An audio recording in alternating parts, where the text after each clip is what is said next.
nós encerramos ali os números complexos, tá? Acho que deu para a gente ter uma ideia boa dos números complexos.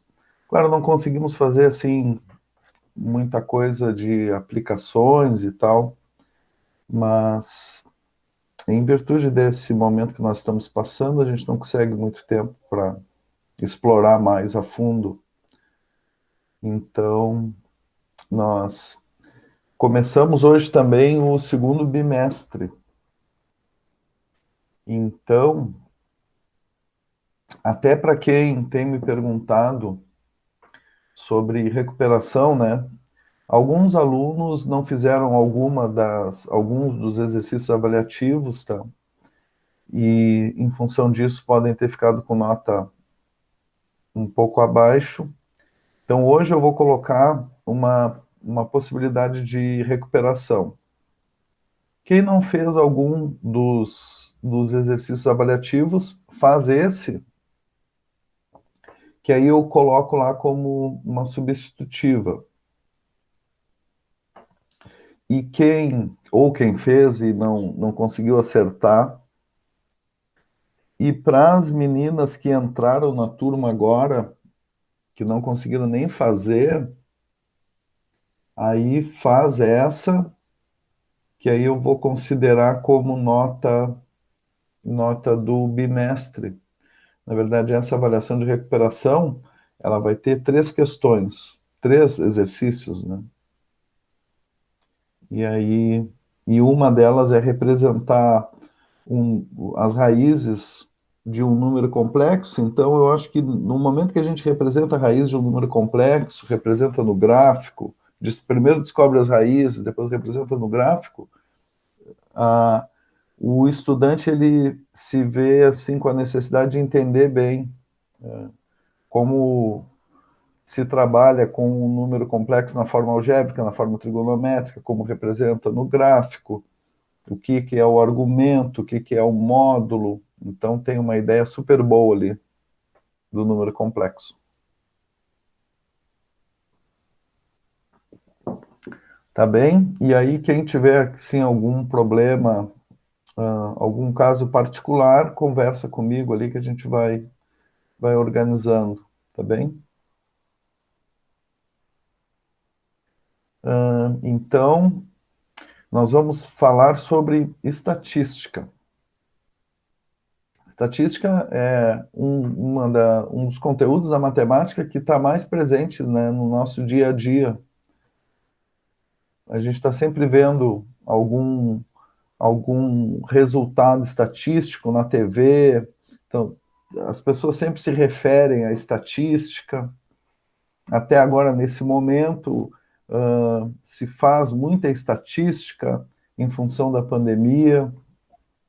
Então, é importante que a gente entenda como funciona um, um levantamento estatístico, como nós podemos fazer um, um levantamento estatístico, uma pesquisa estatística, como nós podemos apresentar um resultado estatístico e o que esse resultado diz.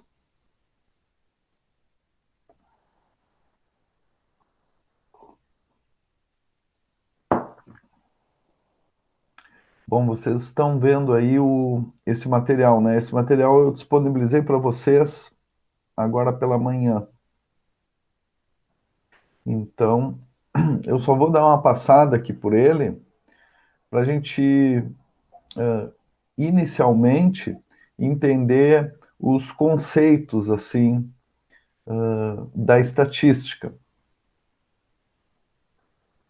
Então, um primeiro conceito que nós temos que entender é o conceito de população e amostra.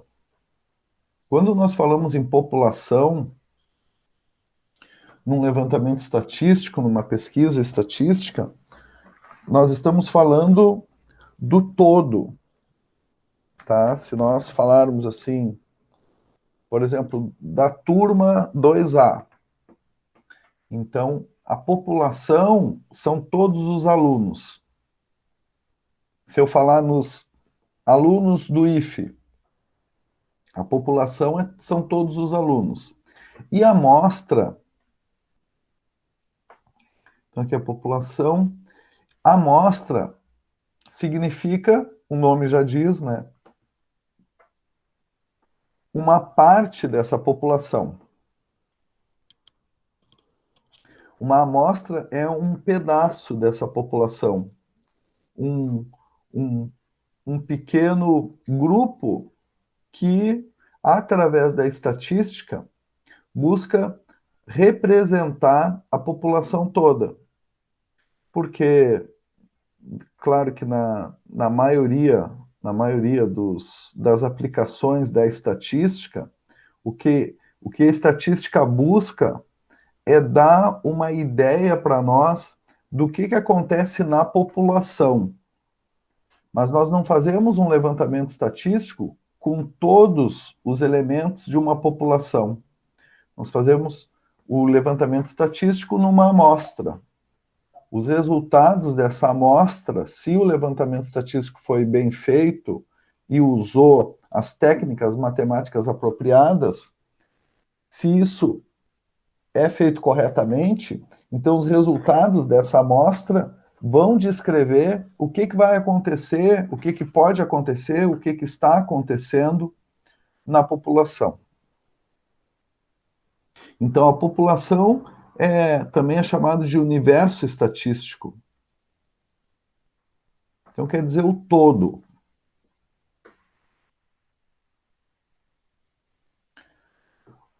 Outro conceito aqui que nós vamos falar bastante no estudo da estatística é o conceito de indivíduo ou objeto. Então, indivíduo ou objeto, aí é cada um dos elementos desse conjunto que é a amostra ou do conjunto que é a população. Então, quando a gente pega cada um desses elementos, nós vamos chamar de objeto ou indivíduo. Porque nós podemos fazer um levantamento estatístico com pessoas, mas nós podemos também fazer um levantamento estatístico com coisas, com gostos, com preferências, tá bem? Outro conceito importante é a variável. Variável é aquilo que nós estamos pesquisando num levantamento estatístico. Deixa eu ver uns exemplos aqui, ó. Tipo de combustível. Aqui está falando sobre a preferência no modelo de um carro, né? Então, as variáveis, né? Número de portas que tem o carro, potência do motor, o preço. O preço é uma variável. Cor do carro também é uma variável. Então, a gente pode fazer uma pesquisa e pesquisar qual é a sua cor de preferência num carro. Se faz todo o levantamento. Eu imagino que essas empresas que vendem carro devem até fazer, considerando lá o seu público-alvo, qual é a cor de preferência para um carro. Porque, normalmente, os carros não saem assim com todas as cores, né? Tem algumas cores que sai aquela linha de carro. E claro que essas cores, elas não podem ir contra a preferência das pessoas que querem comprar o carro. Então, claro que é feita uma pesquisa e, com base no resultado dessa pesquisa estatística, também não se faz a pesquisa com todo mundo que vai comprar o carro, mas se pega uma amostra das pessoas que estão interessadas em comprar um carro, se faz uma pesquisa e se pergunta qual é a cor de preferência. Em função disso, a fábrica vai dar preferência para essas cores. Se ela não quiser, perder clientes, né? Então, cada uma dessas características é uma variável da pesquisa. Se vocês tiverem alguma dúvida, podem me interromper aí, tá? Eu só peço que vocês falem, porque eu não estou vendo ali o chat.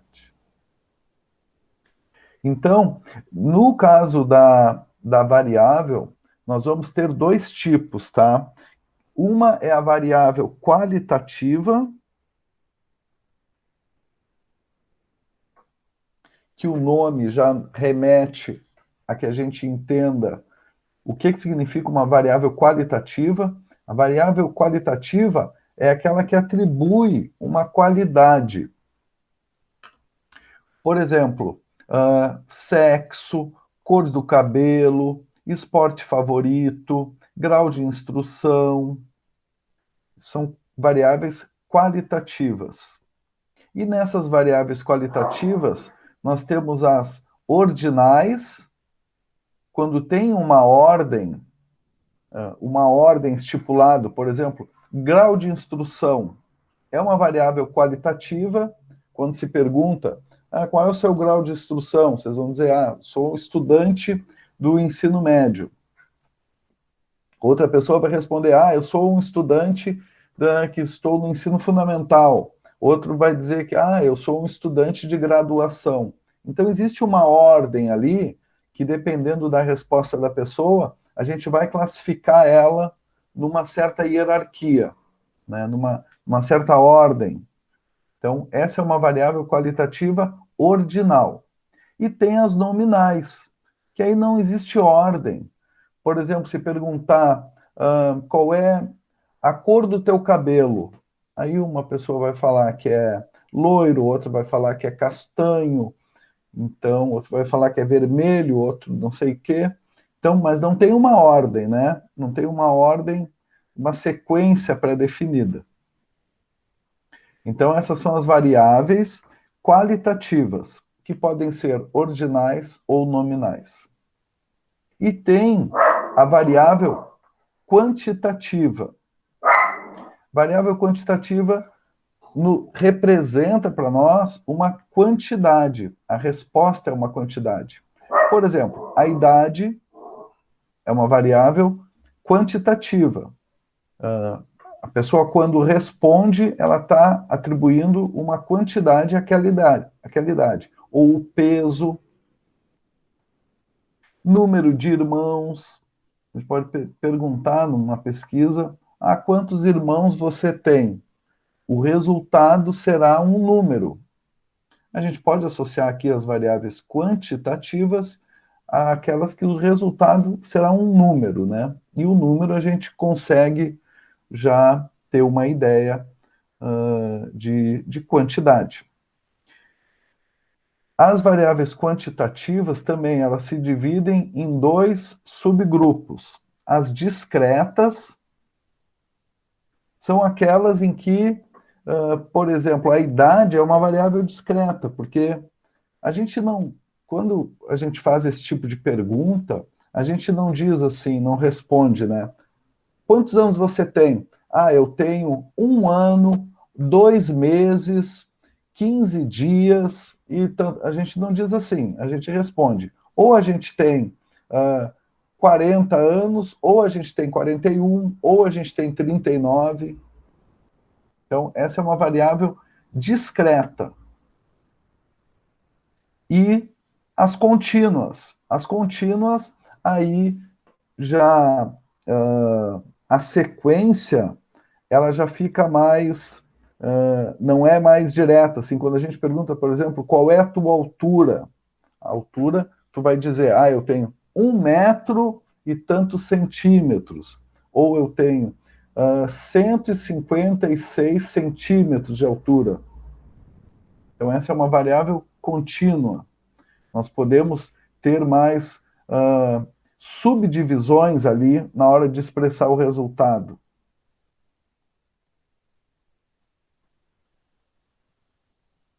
Alguma dúvida em relação a esse primeiro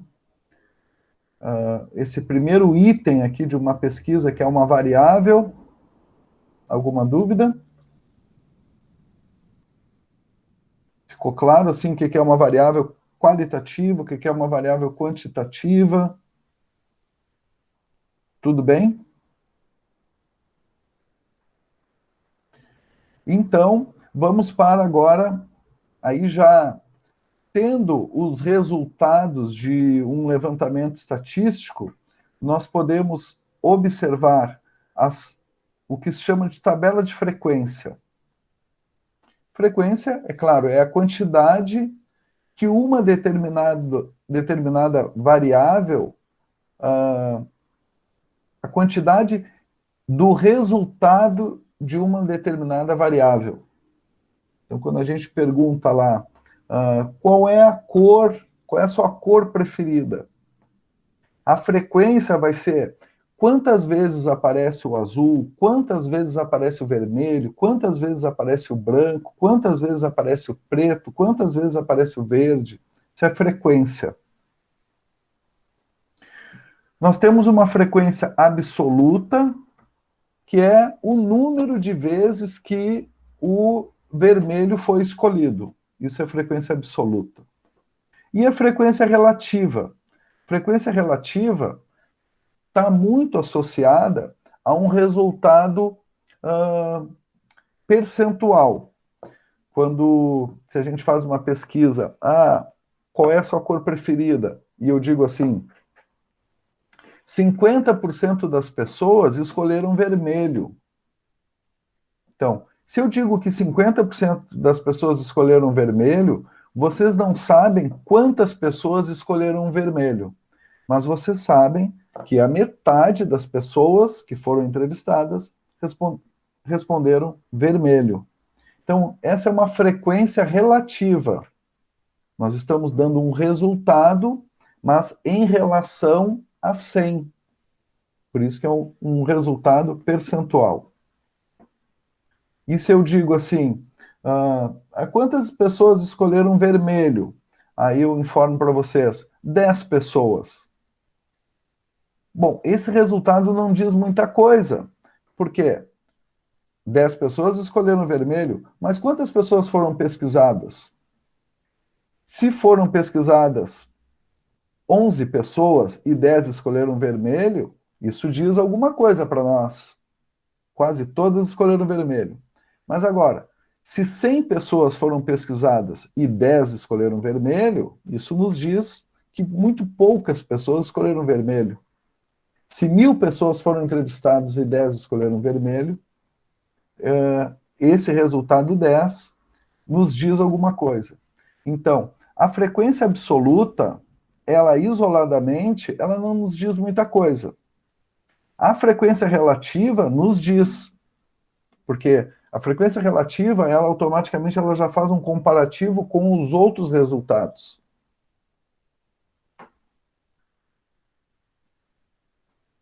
A frequência relativa, ela pode ser expressada de 3 maneiras, tá? Nós podemos representar uma frequência relativa através de uma fração, 6 sobre 10, por exemplo, 3 sobre 5, isso é uma frequência relativa. Isso quer dizer que a cada 10 pessoas, 6 escolheram fizeram aquela escolha. Ela pode ser escrita também através de um número decimal, 0,6, e também como um resultado percentual. Esse resultado percentual, ele é mais eficiente quando nós queremos expor os resultados de uma pesquisa. Quando a gente quer apresentar para as pessoas uma pesquisa que foi feita, é muito melhor nós falarmos em dados percentuais. Isso já está mais naturalizado na cabeça das pessoas. Então, se a gente diz que 60% escolheram uma determinada cor, as pessoas já têm uma ideia do que quer dizer esse resultado. Não importa, a gente não precisa falar quantas pessoas escolheram uma determinada cor. Como resultado de uma pesquisa, é melhor que nós falemos, né, 60%, 30%, 50%, 90%, né?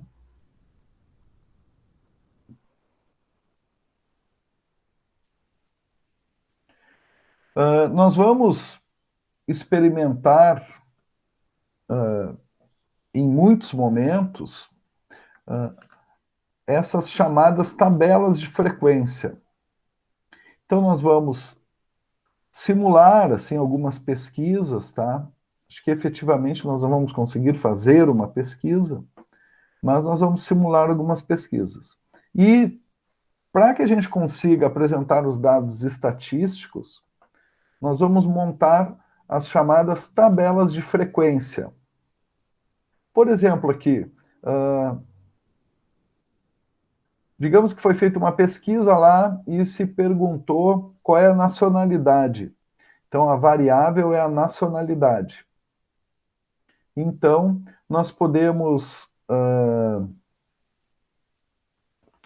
nós obtivemos como resposta que 6 pessoas têm nacionalidade brasileira, 3 espanhola e 1 argentina. Vejam que aqui é a frequência absoluta, 6, 13 e 1. Então, no total, foram entrevistadas nessa pesquisa 10 pessoas. O somatório da frequência absoluta nos dá o total de pessoas que foram entrevistadas. E aqui nós temos a frequência relativa.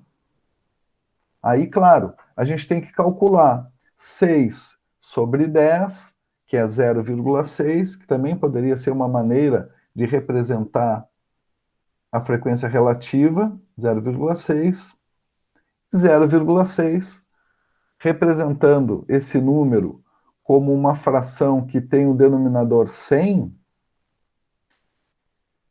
6 sobre 10 é igual a alguma coisa sobre 100.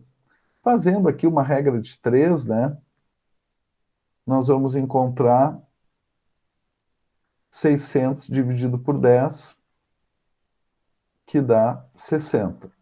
Isso quer dizer que 6 em 10 corresponde a 60%. 60 sobre 100. 3 sobre 10 corresponde a 0,3. E 0,3, fazendo de novo o cálculo ali, nós vamos concluir que corresponde a 30%. E 1 sobre 10 é 0,1, e 0,1 é 10%.